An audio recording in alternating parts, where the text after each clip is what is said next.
But wait, there's more. Our people make the whole area come alive, and haven't we just? That was my bit, sorry. We have a history on the shore of standing up for others and really getting in behind our own. Yes! Vote for Joe Bergin for a fair deal for the North Shore. Well, tonight is voting night, Joe. All we ask is, as a board, you make good on your promises. Let's clean up the camping ground, make it the area it deserves to be, and start acting like a responsible landlord. No more, no less, end of story. Thank you, Colleen. Are there any questions from members? A question from Member Cohen. Colleen, thank you.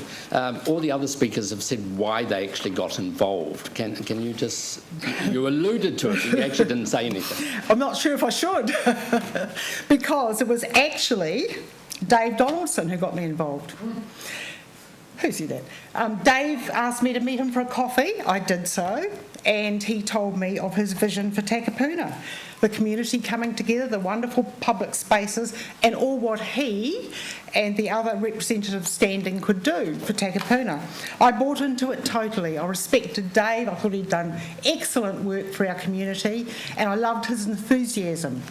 And so, being an enthusiastic person myself, I went out there with his vision and talked to people. And what I heard, I didn't like. And the deeper I went into it, the more I smelt a rat, a very large rat. I read the Metro article by Steve Braunis, and I urge you all, if you haven't already, get a copy. I've just happened to have one here tonight, and read it. Read what actually went on. They talked about working parties and presenting to boards. The working party that presented was the same party that made the decision. Funny that.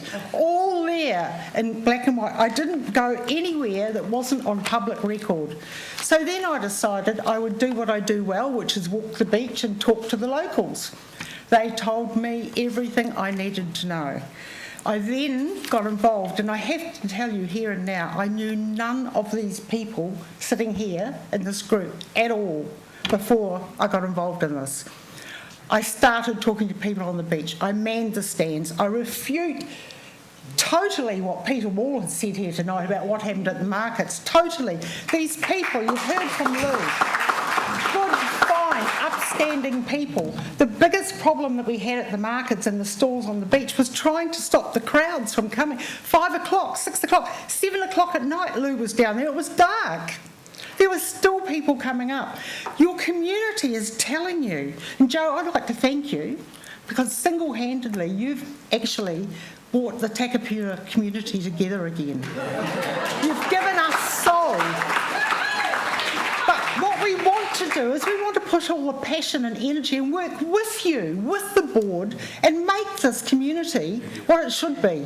End of story. Right. Any further questions? A question from Member O'Connor. I assume you live locally. I do. I live just down the road in Takapuna. Do you think you may become a little community like Devonport now? I think it already is. These people are incredible. Absolutely incredible. I'm looking forward to working with them, to making the camping ground something iconic, retro, whatever you want. We'll be there with working bees. That's a promise. Okay. So any further questions? No. So with that, I'd like to move receipt of Ms. Simpson's presentation. Do I have a second? Seconded by Member Cohen. All those in favour say aye. Aye. Contrary, carried.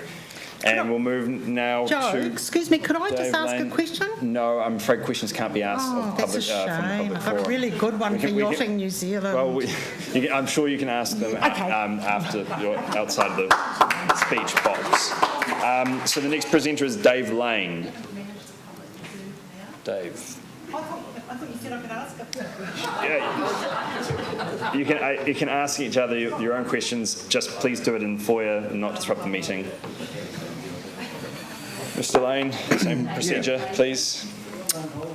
Hello, I'm Dave Lane. I'm not as organised as a lot of those other speeches, but look, I'm local. I'm only about 150 metres away from the campground, and probably 3 years ago it might be, I wrote a letter to the editor absolutely against it, Nobody talked to me about it. It's just what I feel. And I really feel that it's a great, obviously everybody else here feels, it's a great benefit to the community. It puts Takapuna on the map and on the world globe, I think. It really does.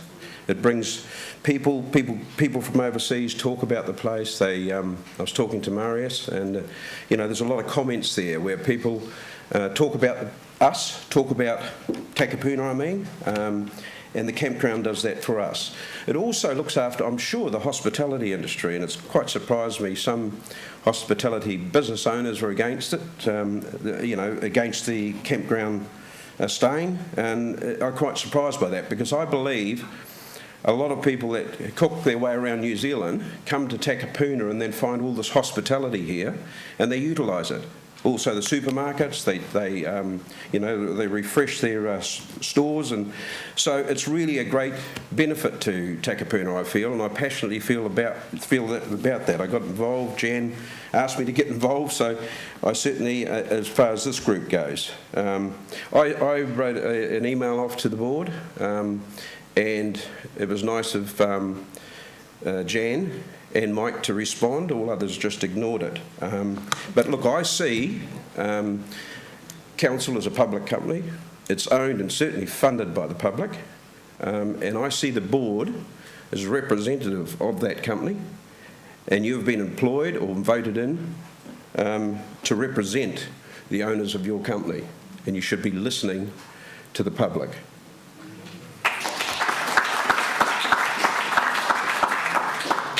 It's a serious icon for Takapuna and for New Zealand. I think it's, a financial benefit to Takapuna.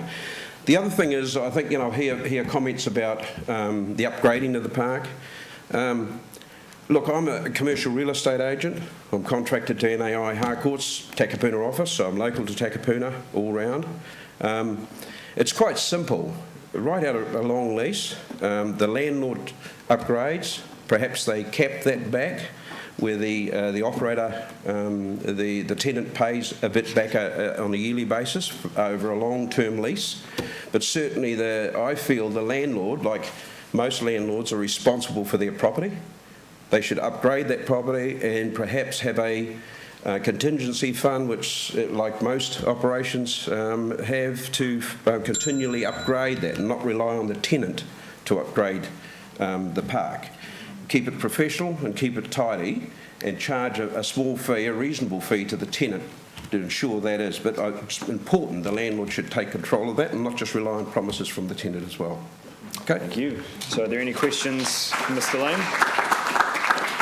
I have just one quick one, because you have raised it in the later part of your submission. So in a commercial sense, when you're dealing with commercial land, obviously the reserve isn't, but you talk about the responsibilities of the landlord. But what would you ordinarily expect to be a responsible return on investment for a piece of land like the look, there's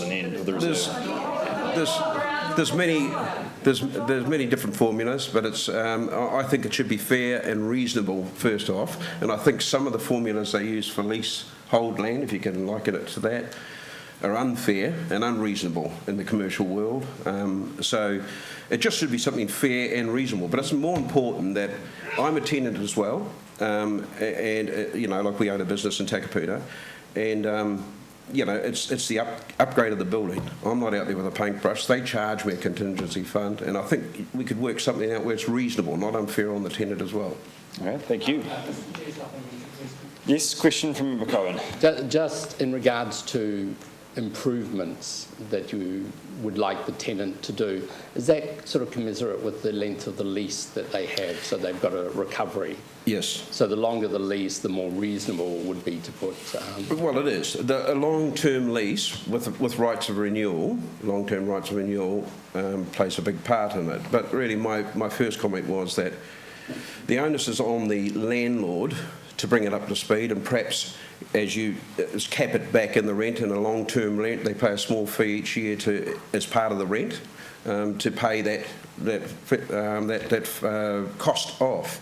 Whereas what is suggested to go there's millions of dollars going to be put into it. They're going to pay $1 a year, nothing back to the council. I mean, the council, I see, is not run as a very successful business in a lot of cases. And when they make an error, they charge us rates to cover that error. I wish I could do that with my business. Okay. Supplementary question.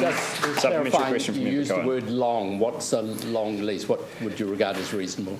10, 12 years perhaps, 10, 12 term, Yes, and then with the right to renewal after that. Yes. Okay, thank you. Yep. With that, I would like to move the receipt, and thanks for the attendance of Mr. Dave Lane, seconded by Member Hale. All those in favour say aye. Contrary, carried. Mr Chair, I've just got a statement to make. It's got nothing to do with the subject matter. It's got a lot to do with how people are fed up over what's happening in the library. The technology is completely failed and they're going home. Okay. I'm just saying that I did not vote to do this. Right. Thank you, Member O'Connor. Can I get clarification from officers around what has occurred in the library? Maybe Mr. Perry, yeah, you're best placed to answer. Through you, Mr. Chair, I'm aware there have been issues with the live webcasting in the library. We have, prior to this meeting, made upgrades to this chamber, including shifting from ADSL to VDSL. It had been tested multiple times, including just immediately prior to this meeting, and it worked fine. For reasons unknown, the live webcast failed. I have been told that viewing after the fact will be fine once it's uploaded to the web, but as I understand now, the live webcast is essentially not working. So, as I understand, people have vacated the library and have gone home.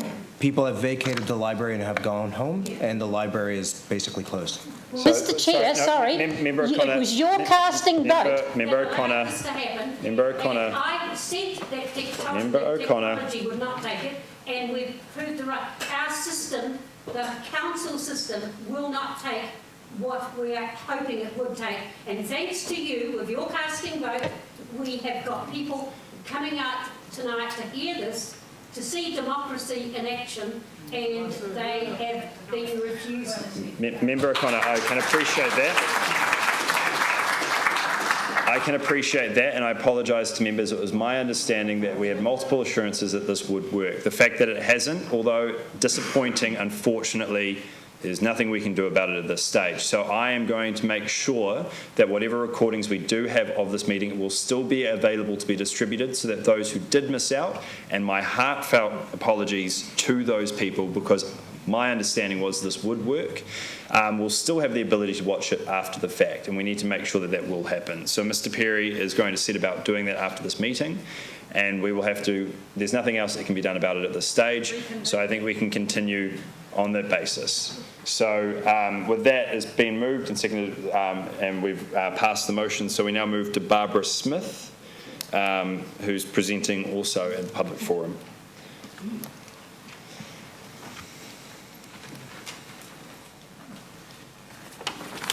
Mr. Chairman, I have never done this before in my life, and the only reason I'm doing it now is because it's a letter from my daughter.